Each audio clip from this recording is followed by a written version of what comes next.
Hello, I'm Hannah Patterson. Now, if you've ever wanted to put pen to paper, you've got a burning desire to release your own book, then you need to listen to this lady, Bethanie Lunn. She's absolutely inspirational. You're 30, is that right? I am, thank you. Just got married and you just, in a couple of weeks, you'll be releasing your own book called... Yeah, The Modern Girl's Guide to Fabulousness. It's been a bit of a dream come true, to be honest, but sheer hard work has helped me get there. So. Okay.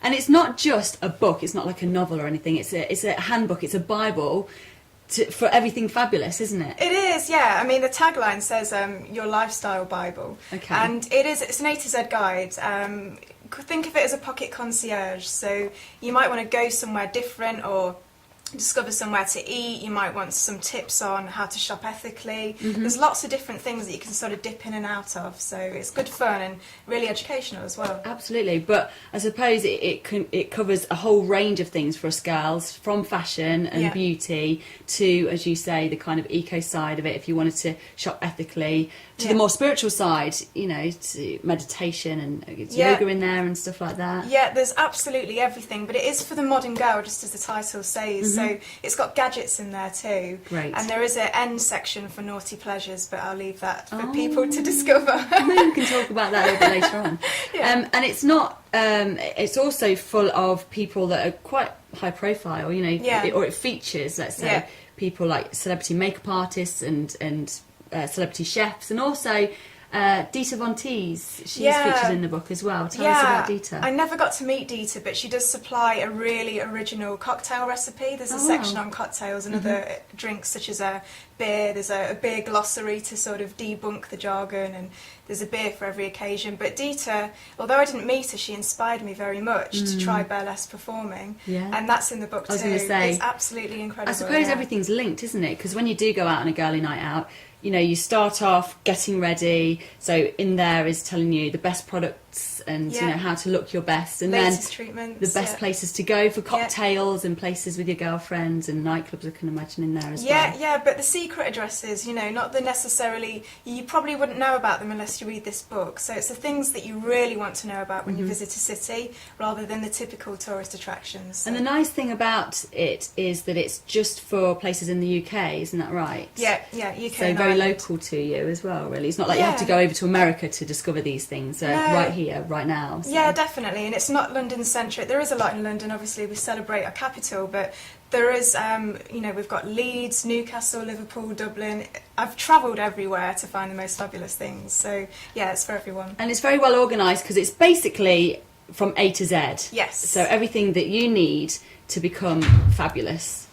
To become fabulous and have a fabulous lifestyle, but it's all accessible. It's not all glamour and glitter. It's very, as I said before, it is very educational, and it features my advice in there as well as other experts as well. So where did you come into the book? Like, in terms of how did you start this idea? Did you then go out and research every single thing to do in this book, or did you have help? What's your story? All of it, really. I had the idea because I'm one of those, from a personal point of view, I'm one of those people that when my friends come to me and say, Beth, what do I wear? Where do I go? Have you heard of the latest restaurant? Tell me. And I sort of thought, okay, I've got something here, a bit in demand on that kind of level. Yeah. And of course, that's what I do in my written work, my various columns and blogs. So that was the basis of what I do for my living. It became the basis of the backbone of the book.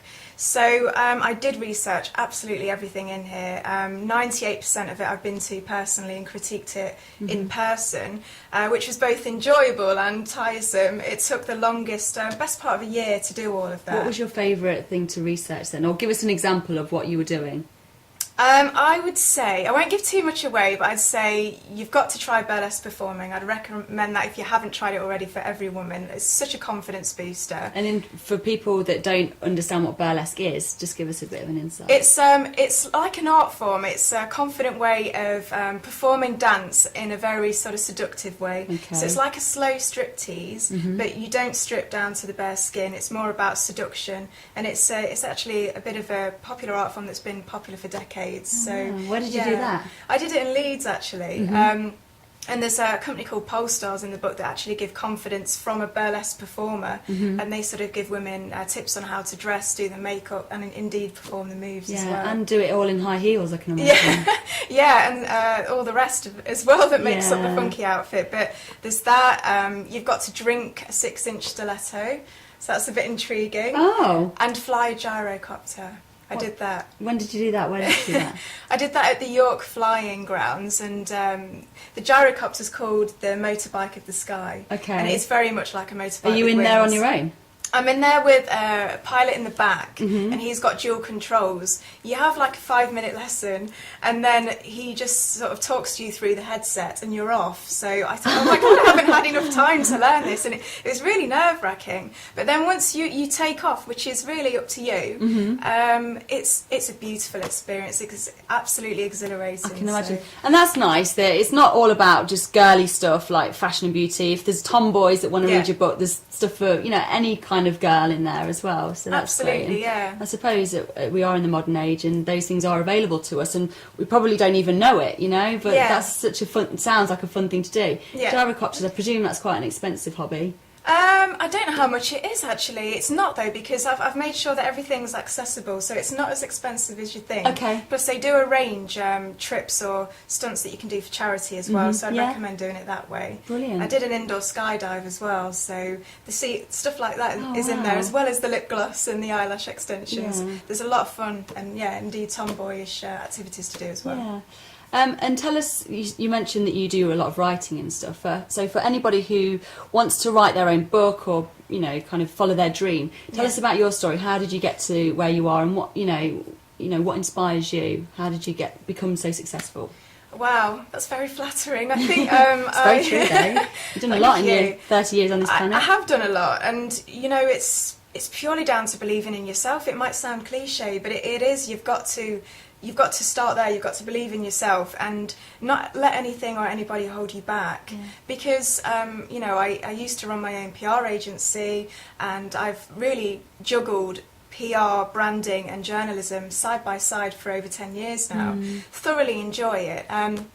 But I've just sheer determination, sheer hard work, and I have always wanted to write a book ever since I was a child, which might be a strange childhood ambition to have, but always wanted to write it. So without sounding corny, I could say it's probably, it's my destiny. It was on the cards, and it's something I've always wanted to do, and just made sure that I did it. And that's wonderful, because there's so many talented people out there that that have these dreams but never actually follow it because they don't think they've got enough money, or they're not gifted enough or whatever. So it's nice to know, and it's nice to see the proof that you've got something, you've got this burning fire inside of you to do something, and you can actually do it and make a success of it. So it's really it's inspiring to know that there are people like you out there. Thank you, thanks very much. You've got to I've climbed from nothing, and worked my way up. So if there's anybody out there watching this that thinks they cannot do it, or they've been told that they can't, please don't let it knock you down. You've just got to keep going. Definitely. Okay, so let's give you some scenarios. Considering you are this fashion and beauty expert, you know everything there is to know about everything to do with that. So let's give you some scenarios. Like you mentioned eyelash extensions. Eyelash extensions, are they worth it? For me personally, absolutely. I can't recommend them highly enough. They really open up your eyes, definitely for a special occasion as well.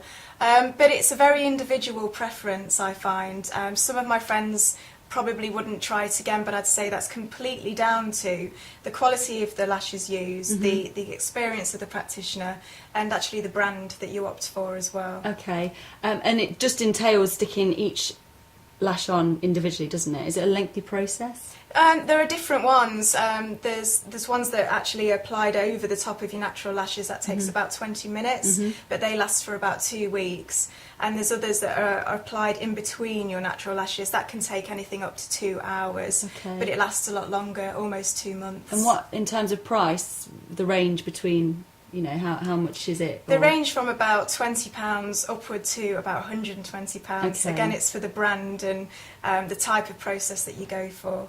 But I'd recommend going to a specialist that actually specialises in eyelash extensions, rather than, for example, a brow bar that just does it as an add-on service. Just go to the best. Definitely. And I suppose it is your eyes at the end of the day, so you want to You want to get it look right. after them, yeah. Yeah, Lovely. but there are other things. There's like strip lashes which you put on and take off the same day. The only thing about those, though, is, they only do last a night. And I don't know, you just have to pull them off at the end of the night. It's not the most attractive thing, whereas at least if it's an eyelash extension, because they do look so natural, they do, as you say, open up your eyes completely. And it's something I think, it's a very modern, trendy thing to have these days, but it's also, it does enhance your looks, and it means that you don't have to wear mascara. You don't, no. It's great, because you kind of wake up and you feel pretty much ready to go, so it's, if you're busy and you just like to look and feel your best, that's definitely a quick way to do it. And is there a section on, I presume there are eyelash extensions in the book? But lashes, how to apply strip lashes. Okay. But things like, there's serums now that help your natural lashes grow longer and fuller, so there's so many different options. Okay. And yes, it's so it doesn't necessarily mean that you have to have them stuck on, you can just enhance your own eyelashes. You can, yeah. It's incredible what's available. I know, it is, isn't it? It's amazing how many creams and lotions and potions. Yeah. Okay, so if I was to say one thing that I need, an accessory or a piece of clothing for this winter, what would you say in terms of fashion? What would be an essential item for my wardrobe? So many gorgeous things to choose from, but I'd have to opt for the aviator jacket. That's really? it's the leather jacket with sort of oversized collars, and it's got shearling or faux fur lining. Yeah. It's going to last. It's a bit of an investment buy, because it will never really go out of fashion. It's going to last through the seasons, but if you're going to buy one piece, it will bring the rest of your wardrobe up to date in one piece. What would you wear with that? Or what could you wear with that? You could wear several things, because the heritage look is really in. So jodhpurs would look fantastic with an oversized... like riding, do you mean? Yeah, oh, wow. yeah, they're really in. Really? Yeah, they're in. Honest, like, mark my words. And oversized knits would look really cool. I think plaid shirts are massive for both ladies and gents. So one of those underneath a leather jacket would look really cool. Coloured tights are really in, chunky boots. It's about mixing up like styles, so heritage, military, and indeed pilot vibes. So have fun with fashion. And any idea where I could get myself an aviator jacket? Is there one shop that you could recommend? You know what, the Asda, believe it or not. Really? Yeah, George is absolutely incredible buy. It's under £40, and it's faux leather, but it looks brilliant. The quality is absolutely amazing. But then you've got your more high end, like Jaeger, for instance. New Look does a good one, Next does a good one. They're everywhere, so you're going to have to be quick to get one. Phil, where's the nearest Asda in Nottingham? Oh, you would ask me. Don't know. Oh, he doesn't know. I'll find that out. That sounds like a plan. Yeah. Okay, and finally, if somebody was looking to date a millionaire, where would they find one? Well, a nice one, not somebody who's Hugh Hefner's age. Someone that's, kind of a good all-rounder. A good all-rounder. Well, there's a dating section in the book, and there's actually a couple of websites that specialise in pairing people with millionaires. And they're all... they've got character references. They've been personally interviewed by the dating agencies. They are very specific about what they're looking for. So there's no pretense, really. It's just straight to the point. And they actually specialise in doing that. So you send your photo.